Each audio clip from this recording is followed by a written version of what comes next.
नमस्कार, जनता टीवी देख रहे हैं आप। आपके साथ मैं हूं अंजलि भंडारी और बात यहां पर करेंगे सबसे पहले घना कोहरा और ठिठुरन की, क्योंकि इस वक्त उत्तर भारत में सबसे ज्यादा ठंड जो है वो लोगों को परेशान किए हुए। बड़ी खबर आपको बता दें, दिल्ली एनसीआर समेत हरियाणा में ठिठुरन, कई इलाकों में कोल्ड का अलर्ट जो है वो जारी कर दिया गया है। बड़ी खबर, कई इलाकों में आपको बता दें हरियाणा के 7 जिलों में घना कोहरा छाया हुआ है। राज्य में सबसे ठंडा जिला महेंद्रगढ़ रहा है और बता दें आपको न्यूनतम तापमान 1.6 डिग्री सेल्सियस दर्ज किया गया है। ये बड़ी जानकारी, लोग अलाव का सहारा ले रहे हैं।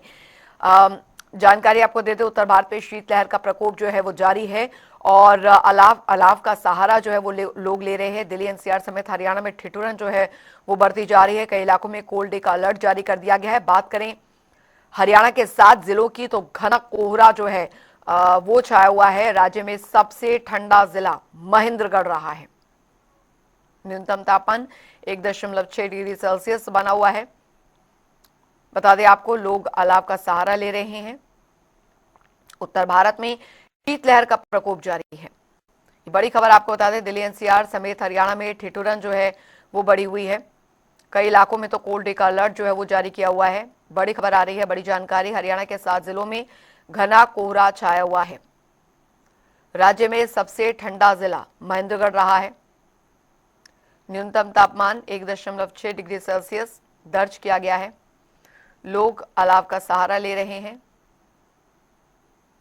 तो समूचे उत्तर भारत में स्थिति जो है वो काफी ज्यादा ठंड की वजह से विकट यहां पर बनी हुई है और लगातार ठंड जो है वो बढ़ती जा रही है।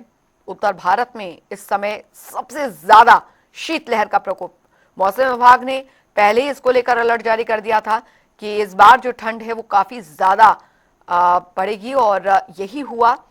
दिल्ली एनसीआर और समूचे उत्तर भारत की अगर बात कर ली जाए तो इस समय शीतलहर काफी ज्यादा लोगों को परेशान किए हुए है।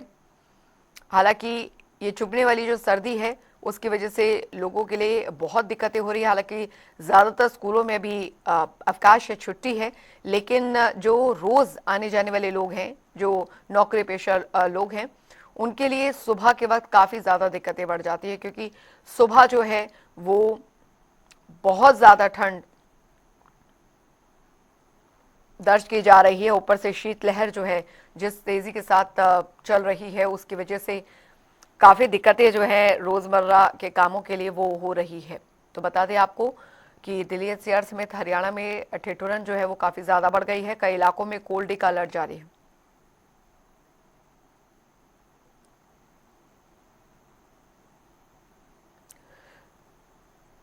और हमारे साथ दो संवाददाता हमारे साथ जुड़ गए हैं। सुशील मोर और रोहतक से संवाददाता हमारे साथ जुड़ गए हैं, संजय कुमार।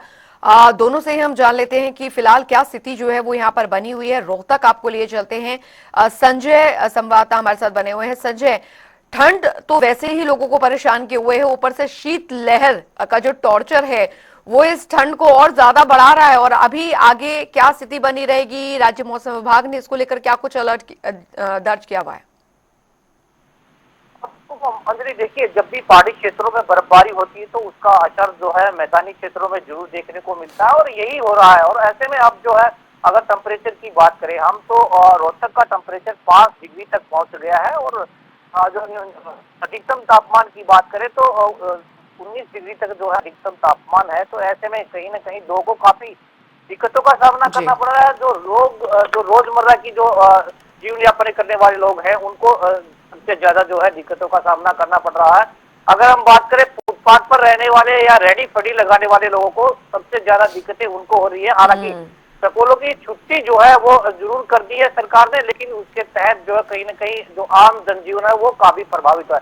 अगर हम बात करें हवा की तो तेज जो शीतलहर चल रही है उससे लोग जो है काफी प्रभावित है। आप देख सकते हैं मेरे पीछे, अगर ये सुनसान इलाका पूरी तरह से है यहाँ पर, क्योंकि अगर आप बात करें तो अगर थोड़ी थोड़ी धूप जब निकलेगी तो लोग जो अपने घरों से बाहर निकलना शुरू हो जाएंगे, लेकिन अभी जो है घरों पर दुबके हुए जो है नजर आ रहे हैं। देखिए पूरी तरह से ये जो कॉलोनी है पूरी तरह से खाली जो है आपको दिखाई देगी, लेकिन जैसे जैसे धूप सूर्य देवता के दर्शन होंगे वैसे वैसे ही जो है लोग घरों से बाहर निकलेंगे, अपने गंतव्यों पर काम पर निकलेंगे। लेकिन जो लोग जिनको जरूरी काम के लिए जाना होता है उनको काफी मुश्किलों का सामना करना पड़ रहा है। इसलिए लोग कह रहे हैं कि ये जो ठंड है, ये ठिठुरन है, ये हार्ड पाने वाली है। इसीलिए जो लोग ऊनी कपड़ों का प्रयोग कर रहे हैं और भागकर जो है अलाव का सहारा ले रहे हैं, इसीलिए कहीं ना कहीं वो अपना जीवन यापन कर रहे हैं।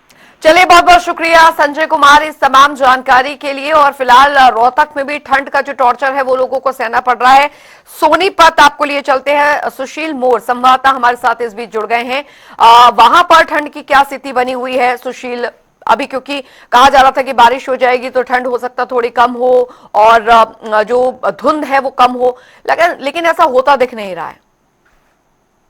जी अंजलि, बिल्कुल देखिए, आज रात का जो तापमान है सोनीपत में वो 3 डिग्री से भी कम रहा है और जिसको लेकर काफी परेशानी का सामना करना पड़ रहा है, क्योंकि इससे जनजीवन काफी अस्त व्यस्त हो रहा है। हम अगर शीतलहर की बात करें तो 10 किलोमीटर प्रति घंटा की रफ्तार से जो है शीतलहर चल रही है और जिसकी वजह से जो बच्चे बुजुर्ग हैं उनको खासी परेशानी हो रही है और जो रेहड़ी फड़ी वाले और जो फुटपाथ पर जो अपना रेन बसेरे लगाकर जो गुजारा कर रहे लोग हैं उनको काफी परेशानी इस ठंड से हो रही है। हालांकि प्रशासन ने जो है रेन बसेरे की व्यवस्था जो है सोनीपत में की गई है, हालांकि उसके बावजूद ठंड जिस तरीके से पड़ रही है उसका अलाव का जो सहारा है वो कहीं ना कहीं लोगों को लेना पड़ रहा है। हालांकि जो है किसानों को इस ठंड से काफी राहत मिलने वाली है, क्योंकि खेतों में जब जो गेहूं की फसल है उसको इससे ठंड से काफी फायदा होगा और उसकी जो फूट है उसमें काफी फायदा होगा और उसकी जो पैदावार है वो अच्छी होगी। जी अंजलि। अच्छा, अब सुशील, प्रशासन की तो पूरी तैयारी है, लेकिन अगर बात यहाँ पर ट्रैफिक नियमों की जाए, लोगों को इस ओर जागरूक किस तरीके से किया जा रहा है? क्योंकि सुबह के वक्त इस धुंध की वजह से कई हादसे जो है वो हो जाते हैं। ऐसी स्थिति में प्रशासन द्वारा कोई एडवाइजरी यहाँ पर जारी की गई है अस्पतालों में? क्योंकि इन दिनों सांस संबंधी बीमारियां काफी ज्यादा हो जाती हैं धुंध की वजह से, प्रदूषण की वजह से भी। अब इन दिनों काफी ज्यादा प्रदूषण भी काफी ज्यादा बढ़ जाता है। तो सरकारी अस्पतालों में फिलहाल कैसी व्यवस्था है ऐसे मरीजों के लिए? जी बिल्कुल, आपने अंजलि सही कहा, क्योंकि अब जो हाल फिलहाल का AQI है वो 200 के आसपास सोनीपत का AQI है और जिसकी वजह से जो दमे के जो सांस के रोगी हैं उनको काफी परेशानी का सामना करना पड़ रहा है। और सरकारी अस्पताल की अगर बात करें तो व्यवस्था सरकारी हॉस्पिटल में ठीक ठाक ही हम कहेंगे, क्योंकि कहीं ना कहीं स्टाफ की और जो दवाइयों की कमी है वो सरकारी हॉस्पिटल सोनीपत में लगातार देखने को मिल रही है। और सोनीपत पुलिस की तरफ से भी एक एडवाइजरी जारी की गई है जिसमें जो वाहन चालक हैं उनको रिफ्लेक्टर और जो फॉग लाइटें हैं वो लगाकर चलने के दिशा निर्देश दिए गए हैं, क्योंकि जिस तरीके से पहले धुंध गिरी और उसके बावजूद जो सोनीपत के कई सड़क जो नेशनल हाईवे हैं उन पर कई बार जो है दुर्घटनाएं भी हुई हैं और कई लोगों ने उन दुर्घटनाओं में अपनी जान भी गंवा दी है।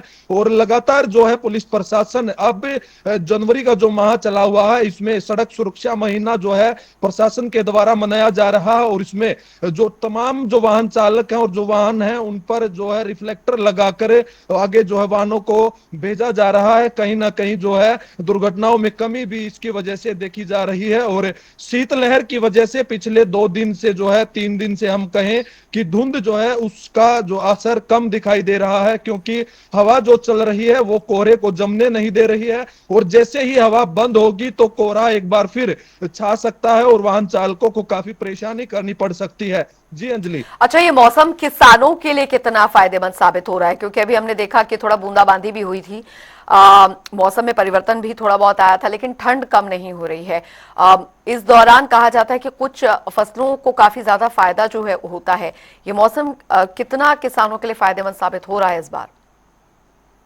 जी बिल्कुल, देखिए इस ठंड की वजह से किसानों के चेहरे बिल्कुल खिले हुए हैं, क्योंकि कहीं ना कहीं जो हरियाणा का ये सोनीपत का क्षेत्र है यहाँ 80% का जो एरिया है वहां पर गेहूं की फसल की बुआई की जाती है और गेहूं की फसल के लिए जो ठंड है वो काफी फायदेमंद है, क्योंकि जो ठंड नहीं होगी तो गेहूं जो है वो खुलकर जो फूट जो है गेहूं की वो नहीं हो पाएगी और कहीं ना कहीं फिर वो पैदावार में भी गिरावट देखने को मिलती है। लेकिन जिस तरीके से अब कड़ाके की सर्दी गिर रही है उससे जो है गेहूं के जो किसान हैं उनके चेहरे बिल्कुल खिले हुए हैं, क्योंकि अब गेहूं की फसल के लिए ठंड की जरूरत थी और अब अगर ठंड नहीं गिरती तो कल को जब फसल पककर तैयार होती और उसको काट लिया जाता तो उसकी जो पैदावार है उसमें गिरावट देखने को मिलती। जी अंजलि।